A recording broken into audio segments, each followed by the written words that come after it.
Hamas के top कमांडरों को नेस्तनाबूद करने में जुटा इजराइल।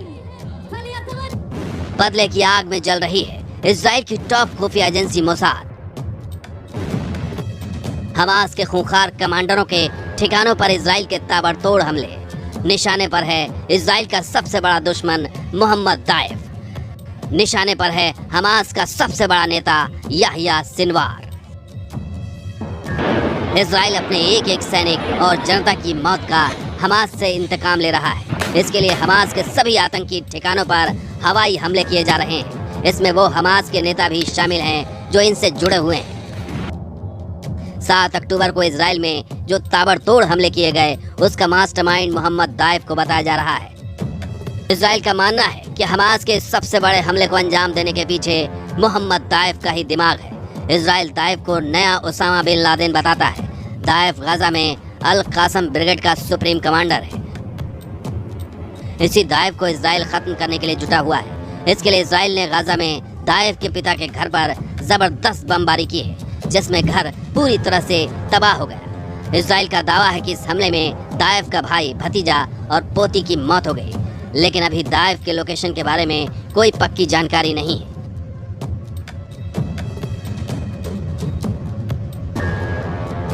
मोहम्मद दाइफ कितना खतरनाक है इस बात का अंदाजा इसी से लगाया जा सकता है कि उसे मोसाद ने 7 बार मारने की कोशिश की, लेकिन वो हर बार बच निकला। 58 साल का मोहम्मद दाइफ जंग में एक हाथ, एक पैर और एक आंख गंवा चुका है। इस वजह से मोहम्मद दाइफ हमेशा व्हील चेयर पर ही रहता है। दाइफ हमेशा गाजा में बनी सुरंगों में ही रहता है। यही वजह है कि वो हर बार मोसाद के हाथों से बचता रहा है। इसके अलावा वो हर रात अपना ठिकाना बदल लेता है। वो कभी भी एक जगह नहीं टिकता। इतना ही नहीं, उसके बचने की वजह यह भी है कि उसकी तस्वीर नहीं के बराबर है। उसकी केवल एक ही तस्वीर इजराइल के पास है। वो अक्सर अपने रिकॉर्ड किए गए मैसेज भेजता है, जिसमें हमास के लड़ाकुओं को इजरायली लोगों की हत्या का संदेश होता है। यही वजह है कि इजराइल के निशाने पर उसका दुश्मन नंबर 1 मोहम्मद दाइफ है। दाइफ से जुड़े लोगों पर भीषण बमबारी की गई है। मोहम्मद दाइफ के बाद इजराइल के निशाने पर हमास का सबसे बड़ा नेता याह्या सिनवार है। इजरायली सेना ने गाजा पट्टी में जोरदार मिसाइल हमला कर याह्या सिनवार के घर को उड़ा दिया। हालांकि उसके मारे जाने की पुष्टि नहीं हुई है। याह्या सिनवार हमास के सह संस्थापकों में से एक है, जिसकी इजराइल को लंबे समय से तलाश है। 1988 में 2 इजरायली सैनिकों को अगवा कर उनकी हत्या करने के आरोप में इजराइल ने गिरफ्तार कर लिया था। सिनवार इजराइल में 22 सालों तक जेल में बंद रहा। 2011 में कैदियों की अदला बदली में उसे छोड़ दिया गया और गाजा जाने दिया गया। 2015 में याह्या को अमेरिका ने आतंकी घोषित किया था। याह्या ने फरवरी 2017 में हमास नेता इस्माइल हनिये से राजनीतिक शाखा के प्रमुख का पदभार लिया था। सिनवार कट्टरपंथी विचारधारा का है और इजराइल के साथ किसी भी शांति प्रक्रिया को खारिज करता रहा है। इजराइल के निशाने पर हमास के दूसरे टॉप कमांडर भी हैं, जिनके नाम फती हमद और महमूद अल जहर है।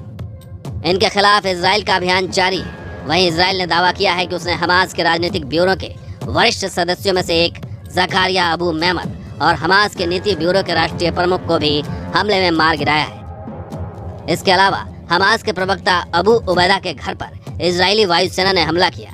हमास प्रशासन के वित्त मंत्री जवाद अबू शमाला और राजनीतिक ब्यूरो के वरिष्ठ सदस्य जकारिया अबू मामेर को मार गिराने का दावा किया गया है।